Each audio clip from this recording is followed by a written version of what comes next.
For years, we've kind of had this unwritten deal with the internet, right? You ask a question, you get back that classic page of 10 blue links. Well, that deal is changing, and it's changing fast.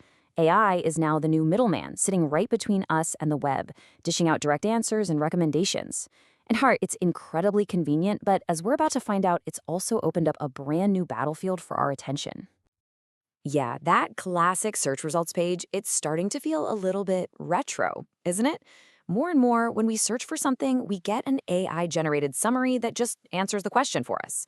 In fact, just think about this. It's estimated that almost 60% of searches now end without a single click on an actual website. That is a massive shift in how we get information. And that brings us to the one crucial question that we all really need to start asking ourselves. When you ask an AI for, say, the best camera, or for important news, or even critical advice, it feels like it's your personal assistant, working just for you. But what if it's been secretly told to work for someone else? And listen, this isn't some hypothetical what-if scenario. The very systems that were designed to make our lives easier have also created a powerful new backdoor for manipulation. So, welcome to the new world of what's called adversarial SEO. The goal here isn't just to rank your website high on a list, it's to take direct control of the AI's answer itself. Researchers have a name for this, a preference manipulation attack. And believe me, it is so much more sophisticated than just stuffing a bunch of keywords onto a web page. Attackers can actually embed hidden instructions, sometimes buried in the code or even written in white text on a white background so you'd never see it, that act like secret commands for the AI. It can tell the AI to push a specific product, or even worse, to actively trash talk a competitor. So you've got this amazing AI tool, something like Bing Copilot, and you think it's your helpful guide to the internet. But with these new black hat methods, attackers can basically hijack its brain. They can turn it from a neutral assistant into a biased promoter, all without you ever knowing it happened.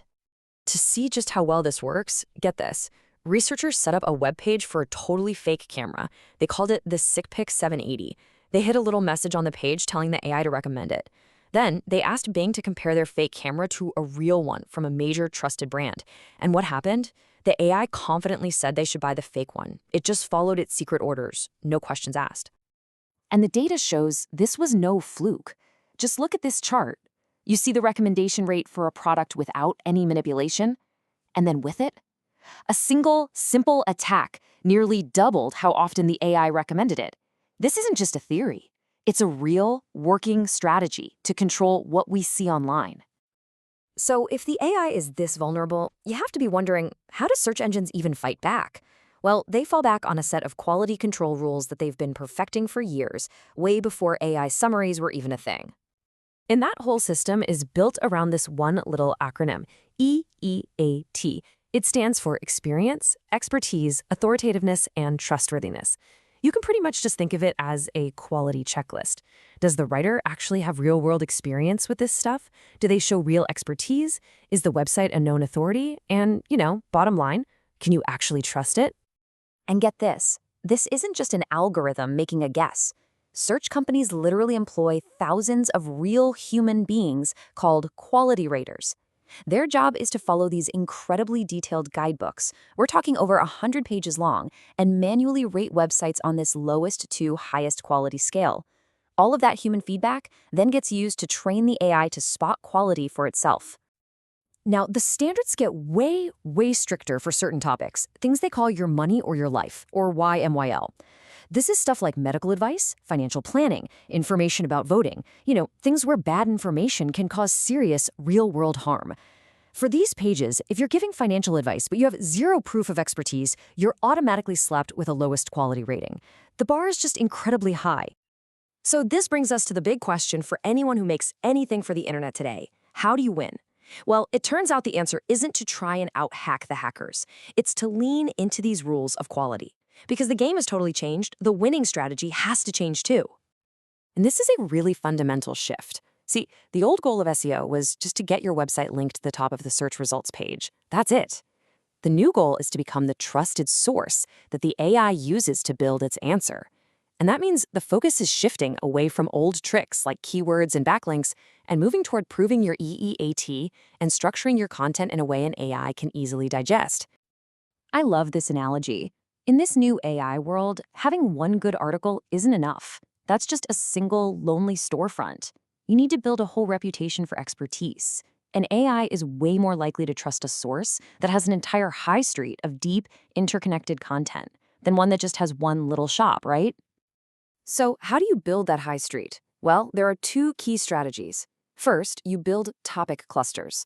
That means you have one big central pillar page on a broad topic, and then you link out to a ton of smaller articles that answer every related question someone could possibly have. Second, you chunk your content.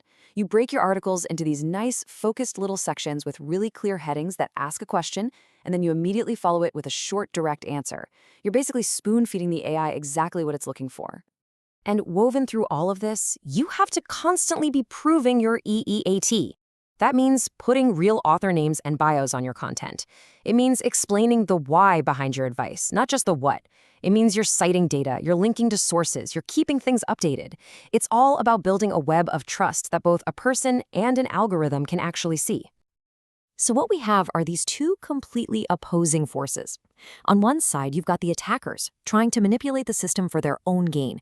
And on the other, you have search engines and good faith content creators trying to build a system based on real quality and genuine trust.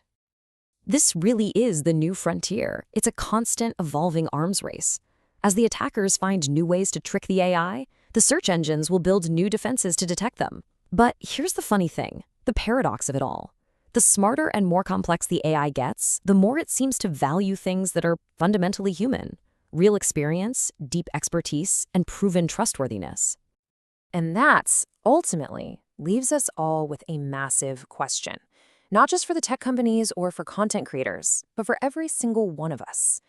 The convenience of an instant answer is amazing. It's powerful. But it also means we have to be more critical than ever about the information we're getting. So the next time your AI assistant gives you that perfect, simple answer, it's probably worth taking a beat and asking, who is it really working for?